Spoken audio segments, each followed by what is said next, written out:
Olá, amigos. Dando continuidade às nossas reflexões, nós estamos trabalhando as bem-aventuranças. As bem-aventuranças, aquelas promessas que Jesus fez a todos nós que queremos aprender com o seu Evangelho, dizendo quais seriam as consequências de obedecermos às regras básicas na jornada terrena das leis soberanas de Deus. E hoje nós vamos trabalhar bem-aventurados os que choram, do Evangelho de Mateus, quando Jesus diz assim: bem-aventurados os que choram, porque serão consolados. Então vamos pensar assim: quem que quer ser consolado? Quem está sofrendo e está cansado de sofrer. Existem pessoas que sofrem e não querem ser consolados? Existem. Parece mentira, mas existem os revoltados.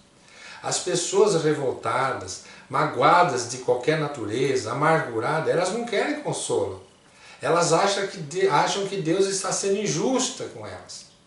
Então, quando Jesus diz bem-aventurados os que sofrem, os que choram, os aflitos, porque serão consolados, ele está dizendo daqueles que estão resignados, que sentem que Deus está presente naquelas leis, que esse sofrimento não é por acaso, mas só com a doutrina dos Espíritos, o Consolador prometido por Jesus, que nós pudemos compreender essa lei tão real, tão necessária de compreendermos, que era a reencarnação.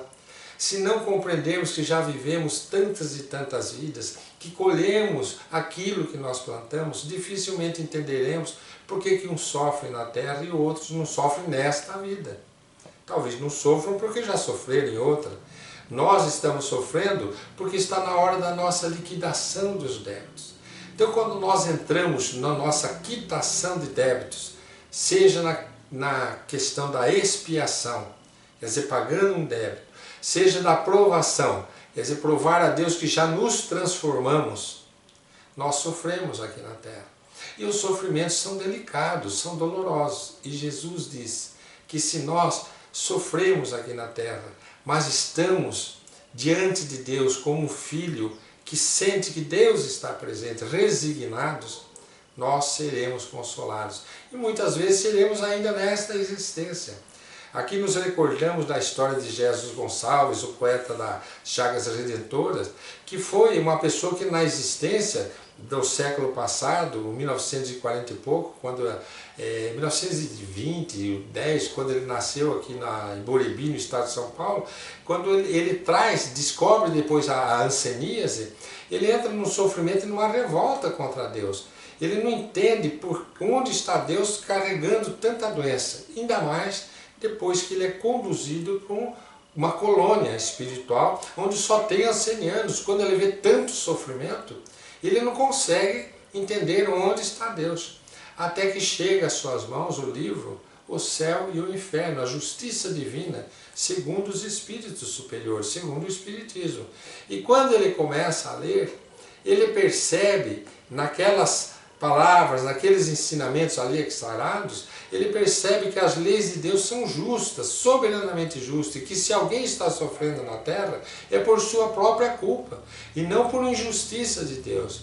Então ele passa a olhar para as suas próprias chagas, ele passa a olhar para o seu próprio sofrimento, para a sua própria doença, não mais com a revolta de quem está diante de um Deus que, se existir, foi injusto, mas com a certeza de que está diante de um Deus que existe e é soberanamente justo e bom, misericordioso. Então aí começam a chegar as consolações para ele ainda em vida física. Ele começa a se relacionar com as pessoas do movimento espírita, escrever para Chico Xavier, trocar correspondências com Chico, faz uma grande amizade com Chico, porque naquela época ninguém podia visitar os hospitais colônias de ancenianos, então era só através de cartas. Faz uma amizade grande com Chico, de maneira que um dia, quando ele desencarna, ele aparece para Chico Xavier já um espírito nimbado de luz. Chico descreve Jesus Gonçalves numa noite de terça-feira na cidade de Pedro Leopoldo. Ele está acompanhado de duas pessoas, Chico mais duas pessoas. Veja que era uma época em que Chico ainda não era muito conhecido. Tinha 30 e poucos anos de idade. Ele diz que entra diante dele um espírito iluminado, um espírito irradiando luz, principalmente em certas partes do corpo, no nariz e em uma das pernas. Era a região onde a hanseníase mais tinha destruído o seu corpo físico. Era onde estava mais iluminado no seu corpo espiritual. E aí nós perguntamos, mas o que fez com que aquela área se iluminasse? A resignação. Enquanto ele foi revoltado, provavelmente ele desencarnaria, se desencarnasse ainda revoltado, com o seu corpo espiritual em chagas. O corpo espiritual, a sua presença espiritual seria de assustar. Seria como de um anceniano ainda em plena doença. Mas não, ele se apresenta 3 semanas depois de desencarnar a Chico, na cidade de Pedro Leopoldo, em espírito, iluminado principalmente nas áreas mais afetadas, devido à sua resignação. Lembrando então essa bem-aventurança, onde Jesus diz, bem-aventurados que sofrem, porque serão consolados. Ele foi consolado, transformou seu espírito, iluminou-se. Então ele se apresenta para Chico e pede a Chico para escrever uma carta para os seus irmãos de Pirapitingui, o hospital, asilo, colônia de ancianos, perto lá de Itu, onde ele queria deixar um recado de alguém que tinha vencido a vida, com todo o sofrimento que passou, compreendendo agora as leis venerandas de Deus. E ele escreve uma carta-poesia, onde ele diz assim, no seu primeiro soneto, eu vou tentar repetir, ler aqui, porque é muito linda essa poesia. Ele diz assim, através de Chico, irmãos, então a poesia chama Palavras do Companheiro aos irmãos de Pirapitingui. Ele diz assim, irmãos, cheguei contente ao novo dia. Desencarnou, ele acordou na vida espiritual, na vida maior. Cheguei contente ao novo dia. E ainda em pleno assombro de estrangeiro, jubiloso saltei do meu veleiro, no porto da verdade e da harmonia. Ele diz que deixou o corpo físico, olha que forma poética, jubiloso, quer dizer, feliz. Veja como são ditosos, bem-aventurado, ele deixa como bem-aventurado o corpo físico e descreve isso poeticamente, jubiloso, eu deixei o meu veleiro, saltei do meu veleiro, quer dizer, deixei meu corpo físico. E no porto da verdade, da harmonia, é onde ele acorda para a vida espiritual maior. E diz assim, para os irmãos de Pirapitingui que estão em sofrimento, bendizei com Jesus a dor sombria, na romagem de pranto e cativeiro. Nele achareis o doce companheiro para as rudes tormentas da agonia. Não desdenheis a chaga que depura.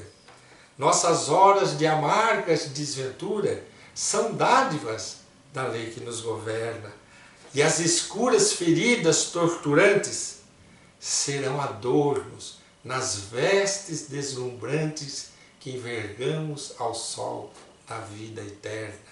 Olha o que Jesus fala.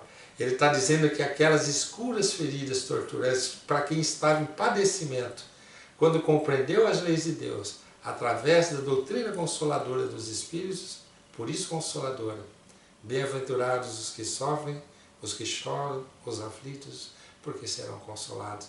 E eles entenderão que a recompensa que Jesus promete, a consolação, é que as escuras feridas se transformarão em adornos nesta nova veste, o corpo espiritual, as vestes deslumbrantes que envergaremos ao sol da vida eterna.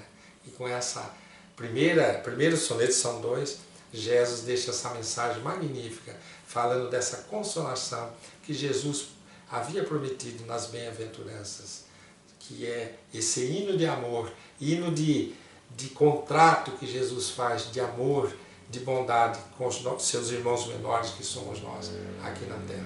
Grande abraço a todos.